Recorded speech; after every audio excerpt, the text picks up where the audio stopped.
Hi friends, అందరికీ నమస్కారం. అంజలి కథలకి స్వాగతం.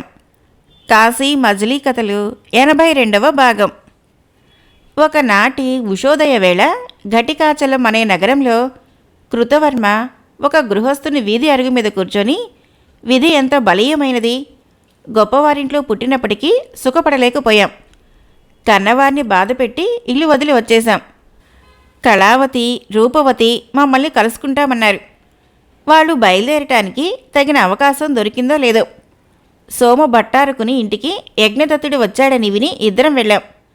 ఇంటికి వెళ్ళిపోదామని నేనెంతగా చెప్పినా వినకుండా శీలవతి ఇలా లాక్కొని వచ్చింది. రాత్రి ఇద్దరము ఇక్కడే పడుకున్నాం. తెల్లవారేసరికి ఆమె ఏమైందో అని ఆలోచించడం మొదలుపెట్టాడు. మేఘనాథుడు అనే ఆ ఇంటి యజమాని బయటికి వచ్చి అతన్ని చూసి వృత్తాంతం అడిగాడు.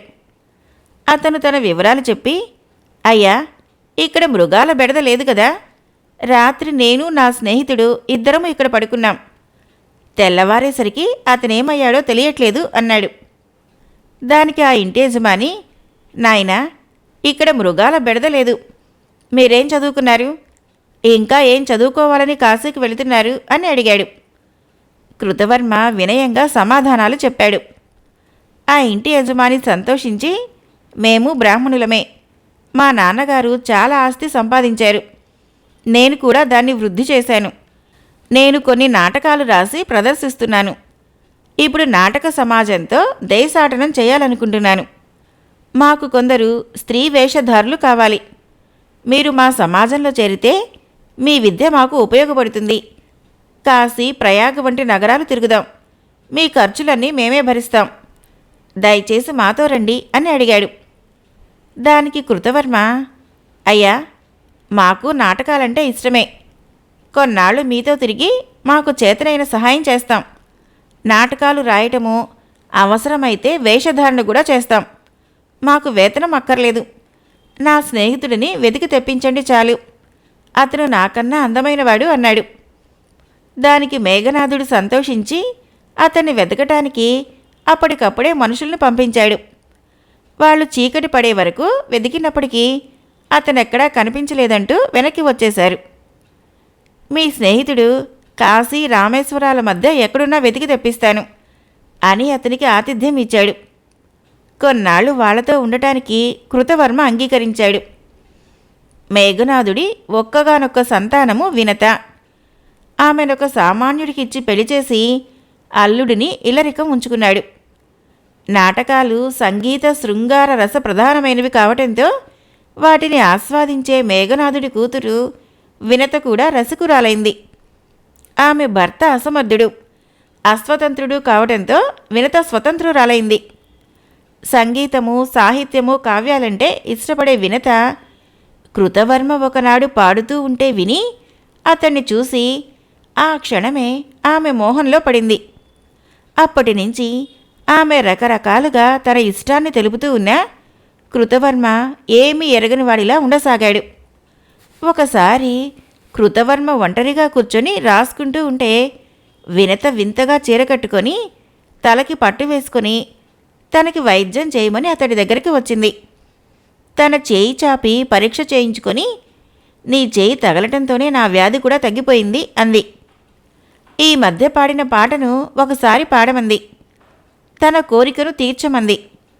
తన హృదయాన్ని అతడు లాక్కుపోయాడని తన ఇష్టాన్ని తెలియచేసింది. ఇంతలో మేఘనాథుడు అక్కడికి వచ్చి తలుపు తీయమన్నాడు. తలుపు తీసిన వినత తలకు పట్టును చూసి, అమ్మా, తలనొప్పిగా ఉందా, పట్టు వేశావు అని అడగ్గా, అవును నాన్న, ఇప్పుడే తగ్గుతుంది అని చెప్పింది.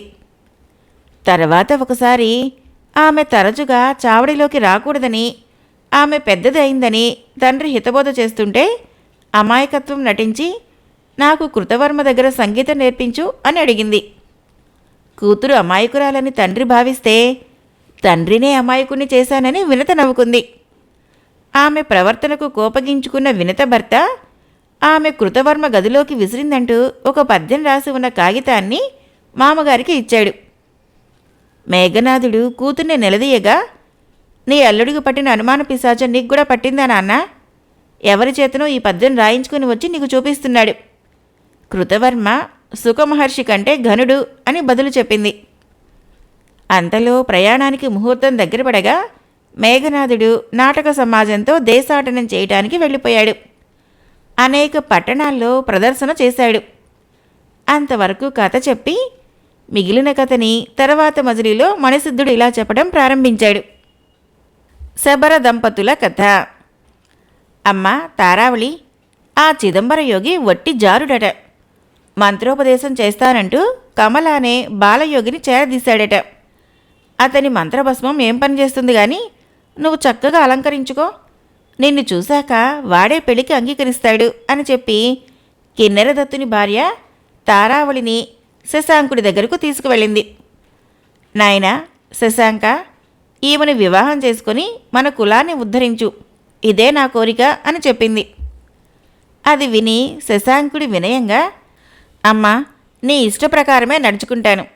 ఈ మధ్యన ప్రభాసాగరుడికి సాయంగా పంపిన సత్వవంతుడు అనే సేనానాయకుడు శత్రువులందరినీ పాలద్రోలినాడు. దానివల్ల మనం ఇతర రాజులకు విరోధులయ్యాము. ప్రభాసాగరుడు సత్వవంతుడిని తన దగ్గర ఉంచుకోవాలనుకుంటున్నట్లు వార్త పంపాడు.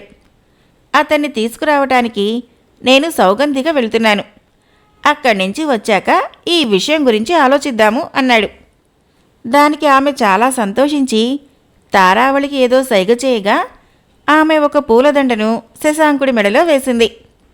తర్వాత అంతఃపురానికి వెళ్ళాక ఆమె తన అత్తతో, అత్తయ్య, శశాంకుడు ఆడది, కానీ మగాడిలా కనిపిస్తున్నాడు. అతడి గొంతు లక్షణాలు అన్నీ అలా ఉన్నాయి అని చెప్పింది.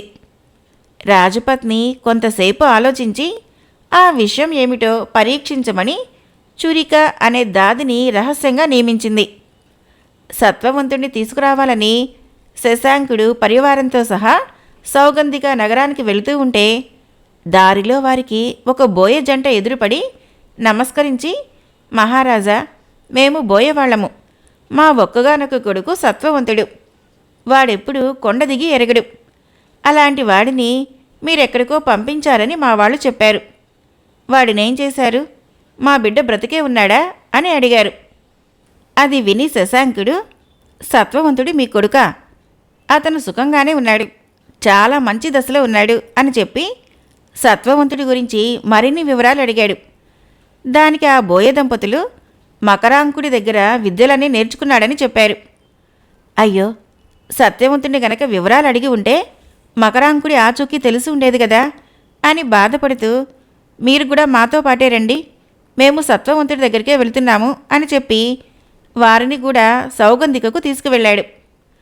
ప్రభాసాగరుడు శశాంకునికి ఎదురు వచ్చి స్వాగతం పలికి చేసిన సాయానికి కృతజ్ఞతలు చెప్పి వారిని ఎంతగానో సత్కరించాడు. అప్పుడు శశాంకుడు, రాజా, సౌగంధికకు వివాహం చేశారా? మీ అల్లుడి ఏడి? మా సత్వవంతుడు ఎక్కడున్నాడు అని అడిగాడు. దానికి ప్రభాసాగరుడు, శశాంక, సౌగంధికకు ఇంకా పెళ్లి చేయలేదు. ఆమె వరించిన గుప్తవర్మతో సత్వవంతుడికి స్నేహం కుదిరింది. గుప్తవర్మ కాశీ నుంచి వచ్చాక పెళ్లి చేసుకుంటానన్నాడు. వారిద్దరూ కాశీకి వెళ్ళి ఇంతవరకు రాలేదు. గుప్తవర్మ అందమైన వాడే కానీ పరాక్రమం లేనివాడు అని చెప్పాడు. అప్పుడు అక్కడికి 2 దూతలు వచ్చి శశాంకుడికి నమస్కరించి, మహారాజా, మీరిచ్చిన పద్యపటాల్ని అన్ని దేశాలు తిప్పాము. చివరికి కాశీలో వ్యాసమఠంలో ఒక చిన్నవాడు ఈ పద్యం విని కొంతసేపు ఆలోచించి కన్నీరు పెట్టుకుంటూ ఈ పద్యం రాసిచ్చి, ఈ పద్యం ఎవరు రాసి పంపారో వారికే దీనిని చదివి వినిపించండి అని చెప్పాడు. మేమెంతగా బ్రతిమాలినప్పటికీ అతడు రాలేదు అని జరిగింది చెప్పి ఆ పద్యము అతని చేతికి ఇచ్చారు. ఆ పద్యం చదివిన శశాంకుడు, అయ్యో, రాజ్యమదంతో నేను గతమంతా మరిచిపోయాను.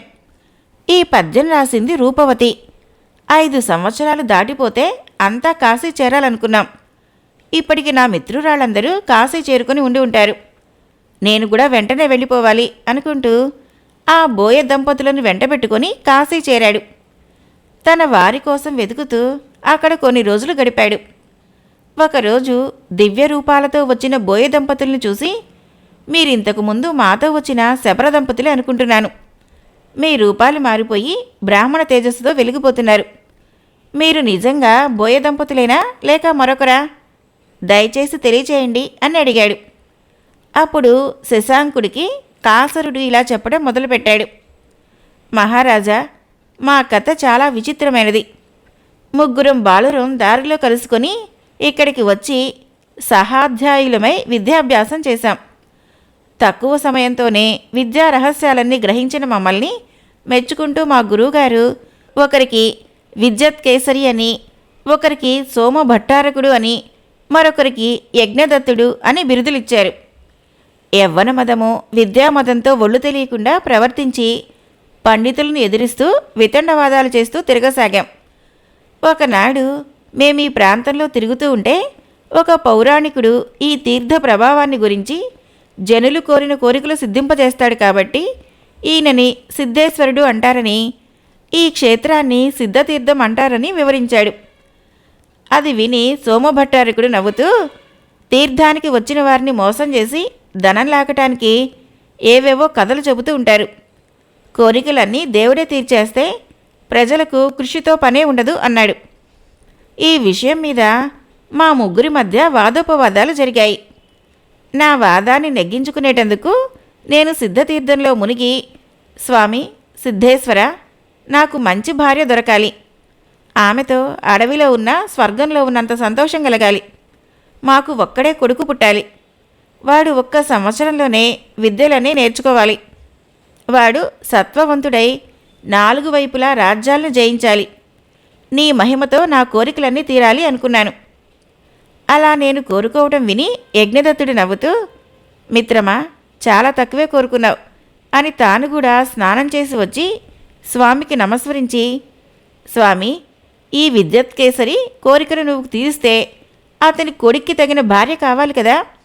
అందుకు 4 జాతుల అందం కలిగి శీలవతి, రూపవతి, కళావతి, విద్యావతి అయిన కుమార్తెను నాకు ప్రసాదించు అని కోరుకున్నాను. మా ఇద్దరి కోరికలు విన్న సోమభట్టారకుడు పక్కపక్క నవ్వుతూ, స్వామి సిద్ధేశ్వర, నీకు నిజంగా శక్తిలే కనుక ఉంటే నాకు మసిమంగళం లాంటి అనాకారి అయిన ఆడపిల్లనివ్వు. అప్పుడే నీ మహిమను నేను నమ్ముతాను అని కోరుకున్నాడు. అది విని నేను, తదాస్తు దేవా, నువ్వు వీడి కోరికను ముందుగానే తీర్చాలి అన్నాను. దానికి భట్టారకుడు కోపగించుకొని, నిజంగా నీకు చక్రవర్తి కాగల కొడుకు పుడతాడని, నాకు కురూపి అయిన కూతురు పుడుతుందనుకుంటున్నావా? ఇలాంటి రాళ్లకే గనక అలాంటి శక్తులు ఉంటే లోకాలు నిలుస్తాయా? సరే, నేను మరొక కోరిక కోరుకుంటాను. స్వామి, ఈ కేసరి చక్కని భార్యను పొందడంతోనే మతి చెడి విద్యలన్నీ మరిచిపోయి కొండల్లో కిరాతకుడిగా బ్రతకాలి. యజ్ఞదత్తుడికి అలాంటి మంచి కూతురే గనుక పుట్టినట్లయితే ఆమె వల్ల అతను అనేక కష్టాలు పడాలి. నా ఈ కోర్కెలు నువ్వు తీర్చలేకపోతే నువ్వు సిద్ధేశ్వరుడివే కావు అని కోరాడు. అది విని నేను అతన్ని నిందిస్తూ, దేవతలు నీ మాటల్ని మన్నించరు. ఒకవేళ నువ్వు కోరినట్లే గనక జరిగితే కాశీకి వచ్చి సిద్ధలింగాన్ని ఆరాధించి నా కిరాతత్వం పోగొట్టుకుంటాను అన్నాను. మా ఇద్దరి తగువును సర్ది చెప్తూ యజ్ఞదత్తుడు, భట్టారక, కోరికలు తీరినా మానినా మంచి కోరికలే కోరుకోవాలి. సరే, నువ్వు కోరినట్లుగానే నీకు కురూపి అయిన కూతురు పుడితే ఆమె పెళ్లి ఎలా చేస్తావు అని అడిగాడు. దానికి సోమభట్టారకుడు, మీ కోరికలు తీరినట్లే మాట్లాడుతున్నారే, అప్పుడు చూసుకుందాంలే అన్నాడు. మేము ఈ విషయంపై కొంతసేపు కలహించుకున్నప్పటికీ మళ్ళీ కలిసిపోయాం. కాశీ నుండి ముందుగానే నేను మా దేశం వెళ్ళిపోయాను. చక్కని పిల్లను చూసుకొని పెళ్లి చేసుకున్నాను. ఆమె కాపురానికి రాగానే మేము పూర్వ స్మృతులు మర్చిపోయి అడవుల పాలయ్యాం. ఆ వేళ అతని తిట్లన్నీ నిజమయ్యాయి. సిద్ధేశ్వరుడి దయ వల్ల నాకు అలాంటి కొడుకే పుట్టినప్పటికీ మీ వల్ల వాడి పరాక్రమం తెలిసింది. వెనకటి విషయాలు గుర్తులేకపోయినా నీ దయ వల్ల ఈ క్షేత్రానికి రావటము, సిద్ధతీర్థంలో స్నానం చేయటం జరిగాయి. దాంతో నాకు పూర్వ వృత్తాంతము, నేర్చుకున్న విద్యలు అన్నీ గుర్తుకు వచ్చాయి. రాజా, సిద్ధేశ్వర ప్రభావం ఎలాంటిదో చూశారా అని తన కథనంతా వివరించాడు. శశాంకుడు ఆశ్చర్యపోయి కొంతసేపు ఆలోచించి, ఆర్య, సర్వకార్యాలు దేవుడే చక్కబెడతాడు. మీరు కోరిన విధంగానే అంతా జరుగుతుందనటంలో సందేహం లేదు. యజ్ఞదత్తుడు నాకు బాగా తెలుసు. మీ కోడలు ఇప్పటికి పుట్టే ఉంటుంది. ఆ విషయం అంతా తర్వాత చెబుతాను. మీ కుమారుడు సత్వవంతుడు ఇక్కడే ఉన్నాడు కనుక వెతకటం మంచిది అన్నాడు. అంతవరకు కథ చెప్పి ఆపి తర్వాత కథను తదుపరి మజిలీలో చెబుతానని మనసిద్ధుడు అన్నాడు. మాయాతురగము కథ. ఇల్లు వదిలి వెళ్ళేటప్పుడు ఎవరెక్కడ ఎలా తిరిగినప్పటికీ 5 సంవత్సరాలు అయ్యేసరికి కాశీ పట్టణం చేరుకోవాలనుకున్నాం. ఆ పరిమితి దాటి కూడా చాలా కాలమే అయిపోయింది కదా.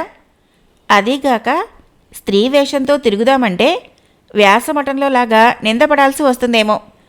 ఈ పురుష వేషంతో తిరగటం చాలా ఇబ్బందికరంగా ఉంది.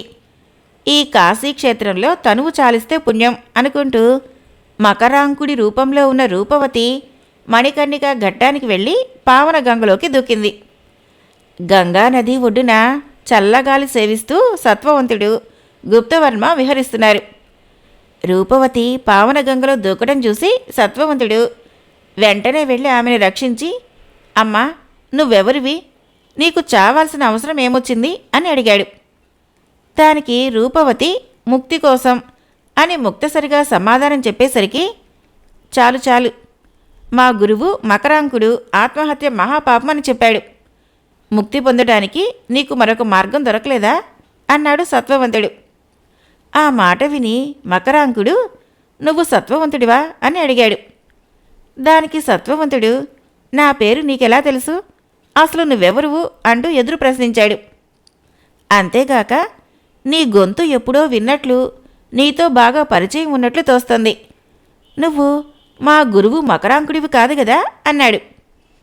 మకరాంకుడు మౌనం వహించడంతో అతన్ని కౌగలించుకొని, నేను కృతజ్ఞుడని కాబోలు నాతో మాట్లాడటం లేదు. ఆ సమయంలో దైవికంగా అలా విడిపోవలసి వచ్చింది. అప్పటి నుంచి ఇప్పటిదాకా నీకోసమే వెతుకుతున్నాను అన్నాడు. ఈలోగా గుప్తవర్మ అతన్ని రమ్మని పిలువగా, మిత్రమా, ఒకసారి ఇటురా, నా గురువు మకరాంకుడు ఇక్కడ దైవికంగా కలిశాడు అని సత్వవంతుడు పిలిచాడు. గుప్తవర్మ వచ్చి మకరాంకుణ్ణి చూసి, అయ్యా, మా సత్వవంతుడు మిమ్మల్ని తలుచుకోని క్షణమంటూ లేదు. మిమ్మల్ని వదిలి వచ్చినందుకు బాధపడుతూ మీకోసం దేశ దేశాలు వెతుకుతున్నాడు అన్నాడు. మీకెలా తెలుసు? మీరెవరు అని అడిగింది. ఆ కథ చాలా పెద్దది, ఇంటికి వెళ్ళాక చెప్పుకుందాం అంటూ సత్వవంతుడు, మకరాంకుడు, గుప్తవర్మ నడవసాగారు. గురుదేవా, ఇతని కోసమే శశాంకుడు నన్ను సౌగంధిక నగరం పంపాడు. స్వయంవరానికి వచ్చిన రాజపుత్రులందరినీ కాదని సౌగంధిక ఇతన్నే వరించింది. మీలో లాగానే ఇతనిలో కూడా మంచి గుణాలెన్నో ఉన్నాయి. మేము కలుసుకున్న దగ్గర నుంచి మంచి స్నేహితులమయ్యాము. అతను తన స్నేహితుల్ని కలుసుకోవడానికి కాశీకి వస్తే మీరు కనిపిస్తారేమోననే ఆశతో నేను కూడా వచ్చాను. ఇతను నాకు మిత్రుడు గనక మీకు మిత్రుడే అన్నాడు సత్వవంతుడు.